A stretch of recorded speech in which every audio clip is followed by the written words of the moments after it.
नमस्कार मैत्रिणींनो, स्वागत आहे आपलं सीताच्या स्वयंपाकमध्ये। तर आज तुम्हाला दाखवणार आहे संध्याकाळच्या हलक्या फुलक्या जेवणासाठी तुरीच्या डाळीची आमटी। अगदी साधी सोपी आणि सहज होणारी, झटपट होणारी पण आहे। तर मी इथं कुकर घेतलेला आहे, एक छोटी वाटी डाळ टाकलेली आहे तुरीची, धुवून आणलेली आहे स्वच्छ नळाखालून, आणि ह्याच्यात एवढं पाणी घातलेलं आहे। आता त्याच्यामध्ये घालणार आहे मी लसणाच्या पाकळ्या। तर 4-5 पाकळ्या लसणाच्या घालणार आहे। पहा तुम्ही, हे 4-5 लसणाच्या पाकळ्या घालायच्या आणि कुकर बंद करून कुकरला गॅसवर ठेवायचा। एवढंच करायचं, काही नाही। तुम्हाला वाटलं थोडंसं तेल टाकायचं तर टाकू शकता, मी नाही टाकलं आता। पण तुम्ही आता मी कुकर गॅसवर लावून देते। कुकर तेल टाकल्यामुळं काय होतं, ओतू जात नाही जास्त, तर हे जाणार आहे ओतू। तर तुम्ही टाका।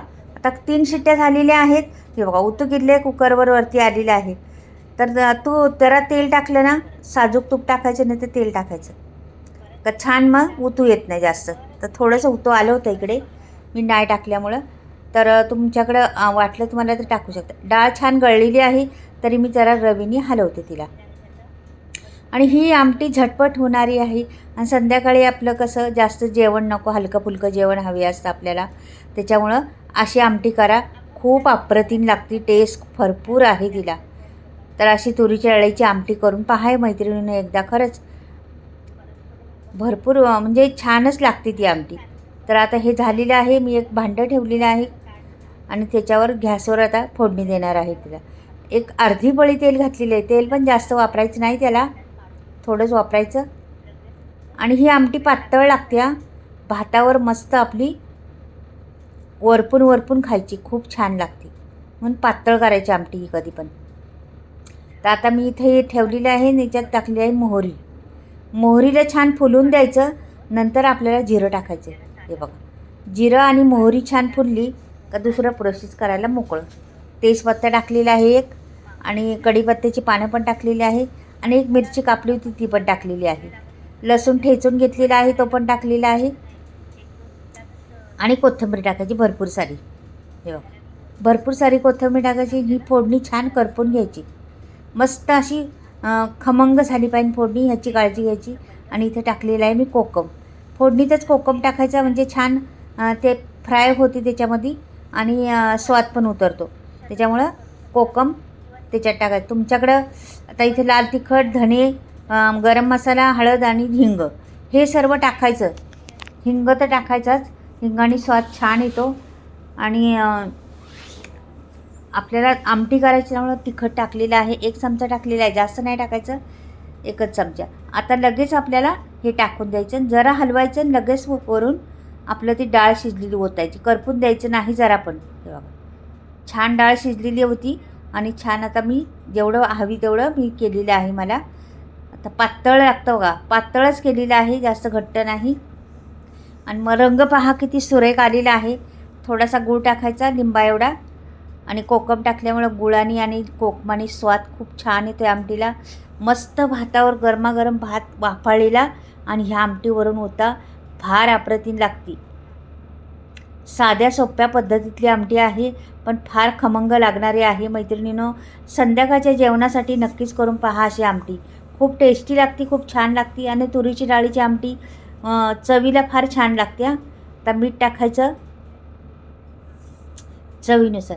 हिला मात्र उकळी येऊन द्यायची छान अशी, दणदणा उकळी आली पाहिजे, का की काय होतं ते आपण कोकम टाकलेलं आहे, कोणी कोकम म्हणतं, कोणी आमसूल म्हणतं, तर जे तुम्हाला म्हणायचं ते म्हणा, पण ते टाकले आणि त्याला छान उकळी आली पाहिजे, का की ते आत्ता टाकले आपण फोडणीत, त्याचा सगळा अर्क उतरला पाहिजे त्या आमटीमध्ये, म्हणून उकळी छान घ्यायची त्याला, जास्त वेळ, चांगलं 1-2 मिनिट उकळी घ्यायची, मस्त उकळी आली पाहिजे त्याला। पाहता मी, आणि वर खाली करत राहायचं, सारखं हलवत राहायचं।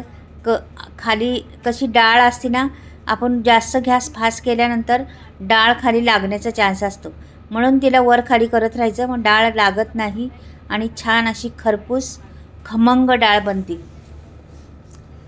तर मी ही उकळी येऊन देण्याची वाट पाहते, कशी उकळी आली पाहिजे ते पण तुम्हाला दाखवते पुढे गेल्यावर समजेल। छोटासा व्हिडिओ आहे, पण खूप मोलाचा व्हिडिओ आहे, नक्कीच पहा तुम्ही। हे बघा छान आता त्याला उकळी यायला लागलेली आहे दंदाना. मस्त अशी खळखळून उकळी म्हणतात ना तशी आली पाहिजे उकळी. तर मग ती डाळी त्याच्यात आरक उतरतो, त्याचा सर्व मसाल्यांचा आरक उतरतो.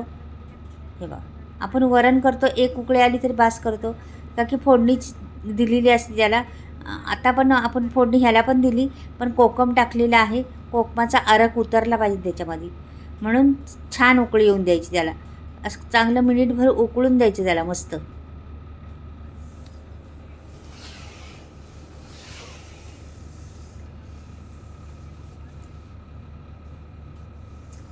हलवत राहायचं मात्र सारखं. वरचा तवंग आलेला त्याला असं हलवायचं. पहा बरं, आमटीचा सुगंध एवढा सुटलेला आहे ना, कोकमामुळं आणि गूळ टाकल्यामुळं आणखीन स्वाद छान आलेला आहे, त्याला येणार आहे. म्हणजे त्याला पहा तुम्ही अशी वरकारी करत राहायचं सारखं. छान उकळी आलेली आहे, खळखळून उकळी आलेली आहे त्याला. उतू जावं नाही म्हणून वर खाली करायचं. आणि अशी वरण मस्त ती आमटी पहा, सुगंध फार सुटला. दुसरी गोष्ट मैत्रिणींना, माझ्या मसाल्याचा स्टॉक आलेला आहे नवीन, आता सगळं कुटून आलेलं आहे. तर तुम्हाला घ्यायचं असलं तर पुढे मी मसाल्याविषयी दाखवते, ते तुम्ही व्हिडिओ पहा. पुढे छोटासा व्हिडिओ आहे, पण मसाला कसा करते मी, कुठे करते, कशा भाजते, ते संपूर्ण व्हिडिओ आहे. कुठले मसाले वापरलेले आहेत, कुठल्या मिरच्या वापरलेल्या आहेत, ते सर्व दाखवणार आहे तुम्हाला. आणि तुम्हाला मसाला घ्यायचा असला तर स्क्रीनवर नंबर दिलेला आहे. आता मी काढून घेते आणि पाहते. हे बघा रंग पहा किती सुरेख आलेला आहे तिचा, आणि छान दिसती मस्त एकदम. पळीने वर केली तरी रंगच जात नाही. आता मी मसाल्याविषयी सांगते. पहा मसाले माझे हे मी चुलीवर भाजते सर्व, आणि तेलात भाजते. मिरच्या सगळं निसून घेते, कुटून व्यवस्थिशीर डंकावर कुटते, असं चक्कीत दळत नाही. आणि हे सर्व 18 ते 19 गरम मसाले आहेत. सर्व मसाले घालते मी त्याच्यामध्ये, आणि हाय क्वालिटीचे गरम मसाले आहेत. बऱ्याचशा वस्तू बिना केमिकलच्या असल्यामुळं आमच्या शेतात उगवलेल्या शेणखतावर ऑर्गॅनिक म्हणतात ना, तसे बरेचसे आहेत. मिरच्या, धने, सफेद तीळ, हळद, हे सर्व बरेच आहेत वस्तू, त्या मी आमच्या घरच्या असल्यामुळे त्या ऑर्गॅनिक आहेत. आणि हे मसाले पहा किती सुरेख आणि छान मसाले आहेत. तुम्हाला घ्यायचं असला तर स्क्रीनवरती बघा नंबर दिलेला आहे, तो नंबर तुम्ही फोन करू शकता, आणि तुम्हाला घरपोच फ्री डिलिव्हरी भेटणार. आणि सगळे मसाले आहेत, एकूण एक बाजारात भेटतो तो मसाला, गरम मसाला घातलेला आहे मी. तर तुम्हाला मसाले घ्यायचा तर घ्या, पण आमटी कशी झाली ते मात्र कमेंटमध्ये नक्कीच पाठवा. तर चला मैत्रिणींनो, बाय.